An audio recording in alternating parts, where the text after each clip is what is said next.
Well, welcome back to Mr. Obsolete's Vintage Homesteading. Today we're going to be talking about our fine Poulan wild thing, or when I got it, it was a non-runner. Once I got it running, I renamed it the mild thing because it's such a piece of crap it hardly worked. But anyway, we're going to call this the Poo Saga because a little story on it and how I acquired it, what I have done to it. Got it working really well, and then its failure. So about 2 years ago I received this from a guy over in Eastern Washington, Dan from Kane's Custom Garage, which is another YouTube channel. He specializes in chainsaws and a lot of other things. A good channel to watch. But you know, he watched some of my videos and saw that I like the challenge of working on just about anything mechanical. So I thought, I bet I had to send him one of these pieces of junk and see if he's dumb enough to fix it. Well, he was. So anyway, I didn't have small saws like this for a long time. When I first started using chainsaws, I had a mid-size 60cc McCulloch. And for about 8 years, that was the size of saw I used. And then one day I was at a garage sale, and I saw a little McCulloch Mini Mac there with the case and everything. It's been in many of my videos, and it had the big price tag of $10 on it. I looked at it and it looked like new. So anyway, I thought, well, it's $10 or something really wrong. And so I started to walk off. The guy runs over, hey, you ought to buy that. It actually runs. Fired it up for me. So here we are, 35 plus years later, still using it in the arsenal here too.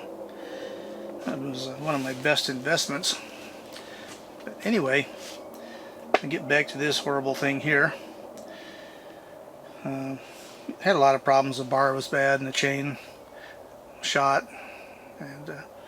But the thing that was interesting about it, that most of these saws, when they were sold at hardware stores and whatnot like that, they were sold as an introductory saw, trying to get people to buy a chainsaw.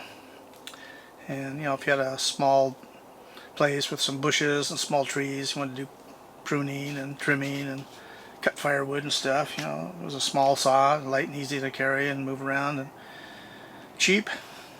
And the only drawback was that they hardly ever run. And so this saw here was an anomaly because this actually had a lot of wear on it. You know, the clutch drum teeth were wore out and the bar was really messed up on it. And so actually a guy had gotten good service out of it. And the thing that's interesting, you know, from comments I've received, so I'm always ranking on these things how terrible they are because it's a cheapo saw. But anyway, 95% of the messages I get are talking about this saw. They're terrible. I threw it away after 2 weeks. A piece of crap. I should never have wasted my money. Blah blah blah. Then the other 5% got a factory reject like this one. It was actually put together at the factory properly and actually gave reasonably good service. So just the luck of the draw. I think that the quality control with these things was the main issue. It's just, you know, they're so cheaply built. I mean, it's really terrible. So anyway, the saga is I got this thing running. I'm terribly disappointed at the performance. And I watched a bunch of videos on them, other people, and they were talking about how bad they were and the problems they had. And so, being I've had a lot of work on two-stroke engines of all kinds, outboard motors and everything else, and two-stroke motorcycles, so I knew that I could see the things that were wrong with it. And one of the first ones was the air cleaner assembly, and you know, it was so restrictive that it wouldn't let the air in. So in this one, I drilled a bunch of holes in here to let the air in. And the other problem with it was that the air filter is a mesh or a gauze type materials, and these saws have a problem. You know, they small displacement, and so they have a pretty advanced porting to make them put out enough power to cut stuff when they're running. But the problem is that a piston port controlled saw like this, or engine, as the piston's moving down, it pushes some of the mixture out of the crankcase and goes back out through the intake port and gets on the air filter, and of course it would plug it up and then it wouldn't breathe. And so I put a foam air filter in this, and that took care of that problem. It was an open pore foam though, very big openings on it so that the air could get in, and if the spit back on it wouldn't fill the whole thing up. A real fine foam would be a problem with them. But anyway, so that made a noticeable improvement. And then the ignition on it was intermittent, and the coil on these is mounted on the plastic, and so as the case gets hot it warps, and the clearance between the magnet on the flywheel and the coil would get to the point where it wouldn't have a spark anymore. So it would start out cold and run great, and then it would get hot, it would quit. And so this saw was very particular about the gap. They say 10 to 15 thousandths, and I experimented with different openings, and when I put it at 11 thousandths, all the problems were cured. And then the screws that hold the coil on have a tendency to loosen up, so I put Loctite on those when I put them in and set it, so that has not been a problem since. But anyway, yeah, I went through the carburetor. And then the other really bad feature on this saw is the muffler. Super restrictive, and it has one of the dumbest things I've ever seen. The exhaust didn't come out the front like it does now. It came out in behind here, and so all that heat and two-stroke drool and everything comes out and overheats it here. So in the hot weather these things vapor lock, and couldn't restart them after you'd run them a little bit and stuff like that. So anyway, I modified the baffle and done a lot of videos on this saw. You can go back and watch our older videos and step by step what I did. But anyway, I modified the baffle inside and put some exits here, and then the openings on the back I widened them way up. But eventually what I'm going to do is just replace this muffler with a late model one, because they do exit at the front. So the problem that this had is, vapor lock easily, and even with all the modifications. But I got it so it cut and performed really well. There again, go back and watch my older videos. And well, I was out using it one time and it quit on me. I still had compression, and I was using really good oil in it. So most of these I've seen and worked on had scored cylinders, and using cheap oil and running them in the wrong kind of weather. But anyway, the cylinder, what I can see, looks to be good, but it doesn't have crankcase compression, and you have to have that because as the air fuel mixture drawn in and the piston goes down and pressurizes the case, then when the port opens it pushes the mixture up into the cylinder up on the top of the piston. But if the crank seals are bad, which happened on this, there's not enough pressure to push up, leaks out before there's enough fuel air mixture to go up in the cylinder to make it run. So anyway, I just thought, nah, I'll just throw it in the corner. And because little saws like this, for a long time I didn't have very many of them, but Mr. C gave me about a half a dozen of them a while back, and I got about 2/3 of those running. And Mr. Jim gave me another wild thing, and ended up with a Wood Shark, all basically the same saw, and a little more modern one. But anyway, another guy gave me 3-part saws, and they all had bad cylinders, but 2 had bad cranks too. The crank failures on these is very, very common.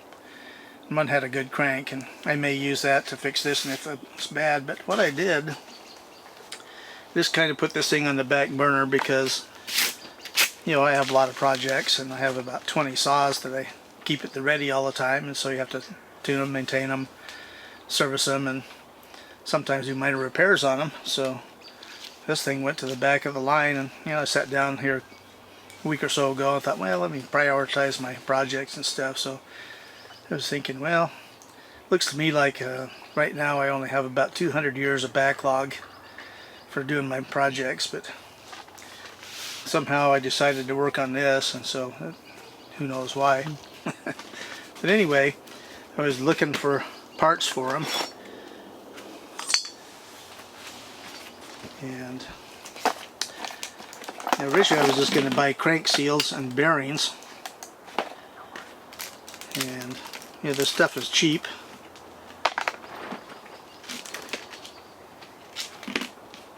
And there was a exceptionally good deal on this stuff here. One guy said last one he was getting out of the business of selling this stuff, and of course this stuff's all made in China, so I don't have real high regards for it. But anyway, got a new cylinder, new piston, piston rings, wrist pin bearings, spark plug, wrist pin clips, crank seals, crank bearings. $29.05 with shipping and tax. So like I say, I don't have real high expectations, but hey, the Poulan will probably be back in operation before too awfully long. But you know, the bearings feel okay, they're not the greatest.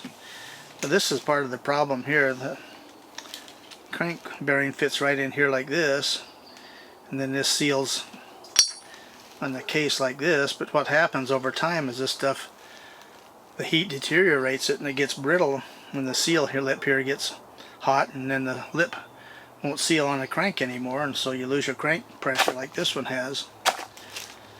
And anyway, it even comes with a new spark plug.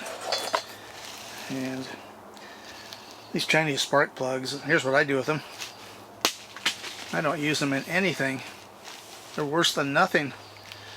But anyway, another thing I thought was kind of interesting, you know, you can see this cover is really faded and dirty, and you know, some guys have been building these up for race saws, get-togethers, chainsaw get-togethers, and they'll have a class for these. And, you know, hot rodding, you know, everybody likes hot rodding still. But I thought, man, this stuff is really bad, so I thought, well, I'll just take a little sandpaper and sand it and see if that'll sand off that crust on it. And it doesn't. As this stuff deteriorates, the coloring or whatever they use in it goes bad, and so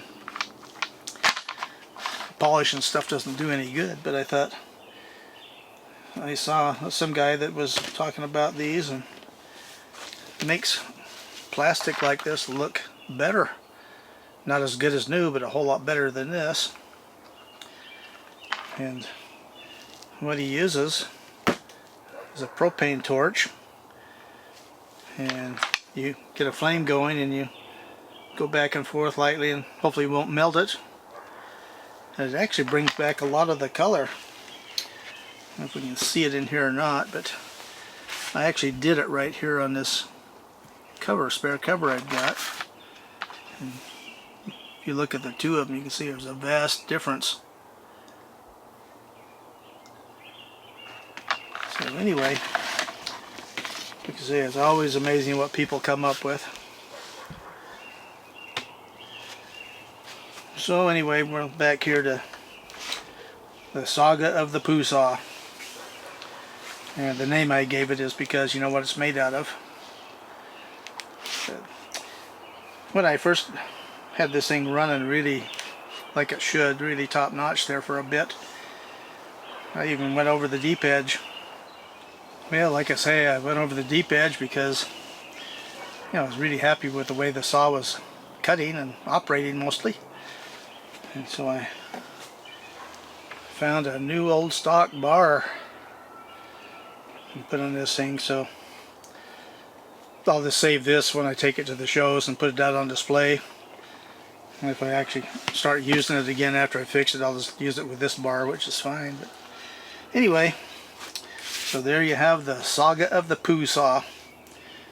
So I have another one that was given to me by Mr. Jim, and I don't know if I'll ever fix it or not, but I have it running, but the cylinder's bad on it. And then I've also got the wood carp, which I got running. And there again, older videos, go back and watch them. So anyway, this will be a project soon. We'll see how it does and see if we can save it. So Vintrash is best. We'll see you on the next exciting video.